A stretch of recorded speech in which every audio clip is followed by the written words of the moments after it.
प्रणाम मित्रों, मैं दिनेश पाल सिंह गौसखी फाउंडेशन से। आज लगभग 1 माह बाद हम लोग फिर से रूबरू हो रहे हैं।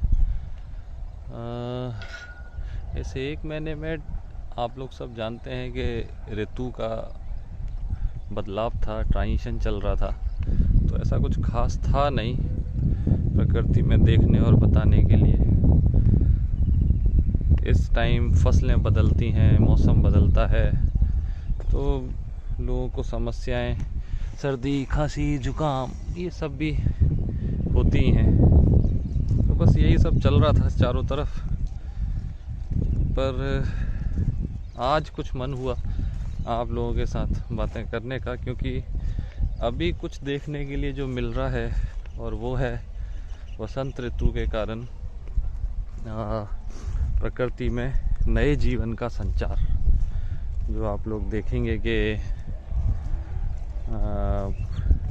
पौधों में नई कोपलें आना। जैसे ये हमारा पंचवटी का जो बड़ का पेड़ है, ये पूरा इसका पतझड़ हो गया था, पूरा सूख चुका था।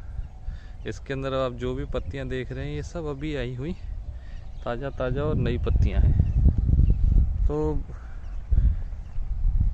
चैत, बैसाख ये हमारा नया साल इसीलिए माना जाता है ये सब, क्योंकि प्रकृति में बड़ा ही नया रंग रूप देखने के लिए मिलता है। फूल, पत्तियाँ, इतना सुनहरा सब मौसम। ये देखिए, ये नीम का पेड़ है, ये भी पूरा सिर्फ डंडी डंडी हो गया था। अब इसके अंदर ये सब नई नई कोपलें आ रही हैं। तो ये चीज़ जो है ये बहुत सुंदर है। इन छोटी छोटी नई नई पत्तियों को देख के मन करता है छूने का, पर दूसरा मन कहता है कि नहीं, जैसे बच्चे होते हैं कोमल नए नए, मत छुओ। ये देखिए, और ये बहुत तेज़ी से बढ़ रहा है। कल हमने इसमें सिर्फ 4-5 पत्तियां देखी थी और आज 24 घंटे के अंदर इसके अंदर कम से कम 20-40 पत्तियां आ गई हैं। तो बहुत तेज़ी से इस मौसम में बदलाव होते हैं, कोपलें आती हैं नए पेड़ पौधों में। बस यही बड़ा सुंदर सा दृश्य है।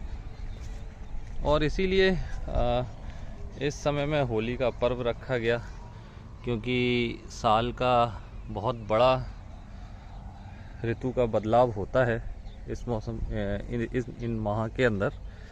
तो उसको ध्यान बांटने के लिए लोगों का थोड़ा सा त्योहार के हिसाब से खान पान में बदलाव, कुछ बनाना, कुछ नहीं बनाना, फिर थोड़ा त्योहार के आगमन में डूबे रहना।